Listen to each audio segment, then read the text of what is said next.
Welcome back to the Outdoor Gear Review, everyone. I hope you're all doing well. What I have here is a product from Get Out Gear. This is a down blanket. Now, the form factor inside of this stuff sack looks rather strange. What does that look like to you? Comment down below. Can't wait to read the comments. Anyways, this is an ultralight summer blanket, and I've used this product in many different ways. For an example, I've used it in the back of my truck traveling across the country. I've used it backpacking, inside of a tent, inside of a bivvy, and today in this episode, I'm going over my review of this product. To start off, let's take a look here at the stuff bag. It has a roll top, a buckle. It is plenty big for this blanket. The blanket itself is 77 inches long by 50 inches. The fabric material is a 20 denier Ripstop, and the insulation is a 650 fill power down. It's an 80-20 blend of duck down and feathers. And the weight of the blanket and the storage bag comes to 1.1 pounds. You can see with the blanket itself, it's very thin. And you may be wondering, is it going to loft up any? And the answer is no, not really. This is a very thin blanket, made for summertime use. I have the green version of this blanket, but there are many colors to choose from. You have black, blue, gray, green, orange. One important note to make, everyone, there are two versions of this blanket. There's a down insulation and there's also a synthetic version. I will talk about that version in just a moment. When it comes to mentionable features, there are a few that need to be touched upon. The company claims that this has been treated with a durable water repellent coating, so if it does get wet, the water beads off. I have found that not to be the case. If this has been treated, it was done so extremely lightly. I mean, you can see here when I pour water onto it, it actually soaks into the material. It doesn't bead up. You can see here where the material is wet. Yeah, there is no water repellent treatment done to this blanket. The one claim that is accurate are the snaps. You can see that you have snaps here and also over here. That's so that you could wear this as a poncho. As far as the temperature rating goes, the company claims 45 degrees.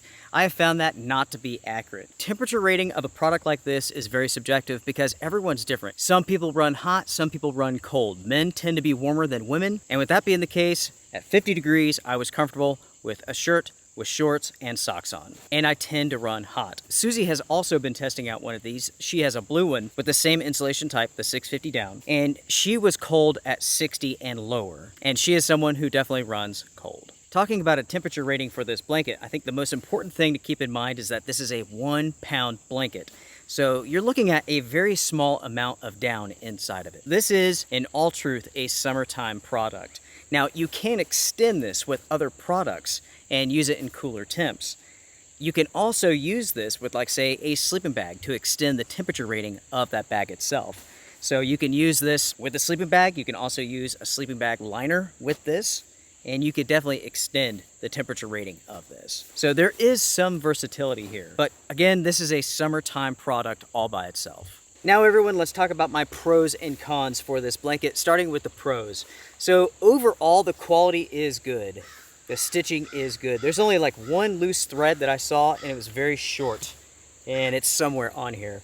So overall, the quality is good. I have had a little bit of down loss, but that should be expected with any sort of down-filled product. Jacket, sleeping bag, and so on.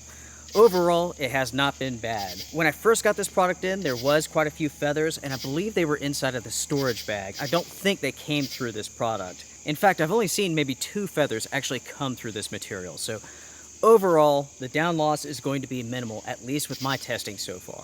I wish I could be a little bit more accurate about that, but I cannot. Initially, we used this as part of our overland system. We were traveling across the country in my Tundra, and these were in the back of the truck. So usually we would hop in at nighttime, cover up, very limited light and stuff like that. So what I can tell you for certain is that after using these for multiple months, the loss has stopped. The nylon material is comfortable against your skin. It feels good too. There's no scratchy points or anything like that. It is, without a doubt, ultralight. This is a very lightweight product, and also it's extremely compressible. By itself, it's great for warm weather, but it can be used as a supplemental element for your sleep system. So you can use it in conjunction with a sleeping bag liner or a sleeping bag. I have taken this and combined it with a sleeping bag liner, and I was very comfortable into the 40s with this product. So together with that liner, it's ultralight and it's also not very expensive. for both components. So the point of everything I just said there is that this is a versatile product. When it comes to the colors, there's plenty of options, and it's likely that you can find something that you like. The stuff sack is of a good size. And the last pro that I have for this product is price. When you compare this to similar products, this is very much reasonable. With that being said, there are other companies who offer the exact same product. There are some that are $5 less expensive. There are some that are $10 more expensive. So all in all, this is very comparative to similar products out on the market. Now everyone, let's move over to the cons, because there are a few to talk about here, some rather important. First off, let's talk about cost. I've already mentioned that in my opinion, I thought the price was fair when you compare this to other products. But the thing is, if you were to hold this product without comparing it to other products that are available, you would expect that this is quite a bit less expensive than $70. Susie made this point last night when I was getting all the details together to make this review. She said that this blanket felt like the value of it was like around $35, and I agree. There's nothing that's super premium here. It's a very lightweight, it's also a very small blanket, and that's the next con. This blanket is not big by any means, and you really have to consider the size of this. Is it going to work for you? With this blanket, when I'm wrapped up here, as it's going across my body, I mean, it's just barely able to do so. I'm not a tall guy by any means, I'm not very big. So with this blanket here, it's just barely able to cover me. So if you're a bigger individual, it's likely this will not be able to go all the way around you. So you would have to use it as a blanket only. You would have to have it on top of you instead of being wrapped all the way around. For some individuals, they will simply need or want a larger blanket than this. It's not very long, and also it's not very wide. And because it's so small, as you toss and turn, it's easy for a leg or something like that to pop out, to come uncovered. The next con for this blanket is just how thin it is. I mention this because I don't want anyone to be shocked about just how thin this blanket is. It is very, very thin. And the pictures that the company uses on Amazon and on their website are a little bit misleading. They really show this thing with each of the square baffles puffed up, but that's simply not the case. The blanket itself will never look that way. The next cons that I have are in relation to the snaps here. So you can wear this like a poncho, that's all great. But unfortunately, it's not very well thought out in my opinion. To make this a better product, you would put the snaps on the other side of the blanket and make it so that you can actually seal this up, kind of like a sleeping bag. Do it at the top, all the way down through the body, and down by the foot box. That way you can really seal yourself up in it when it gets cold. Now, unfortunately, you cannot do that. There's no way to cinch up this blanket. So there's no way to form a foot box. And there's no way to really pull it tight around your neck while you're sleeping. In my opinion, that's a missed opportunity with this blanket because it could be so much more versatile than it is now. Let me show you all what I'm talking about in more detail. You have snaps over here, and then you have some over here. You actually have 3 and 3, and these connect together to make the poncho.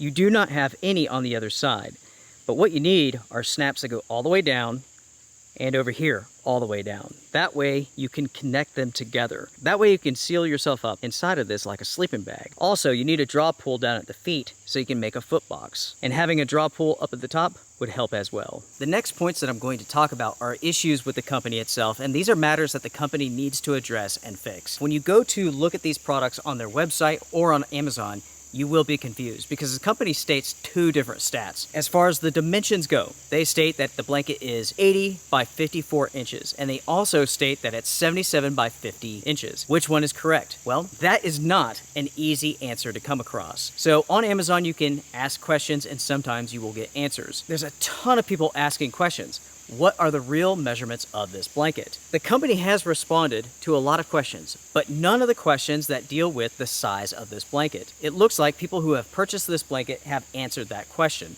And this is what one individual stated. They stated that the measurements, the 80 by 54, that is the compressed size. So when you pull it out of the stuff bag, that's the size of it. The 77 by 50 inches is the lofted size. So the down lofts up, the blanket shrinks. This is absolutely ridiculous. The company should state the size of the blanket when it's lofted up. The other number does not matter.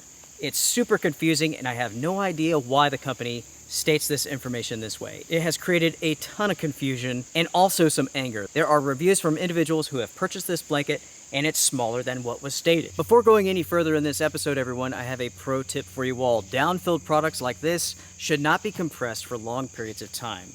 that will quickly wear out the internal feathers. It will basically decrease the warmth, the loft of the blanket or the product.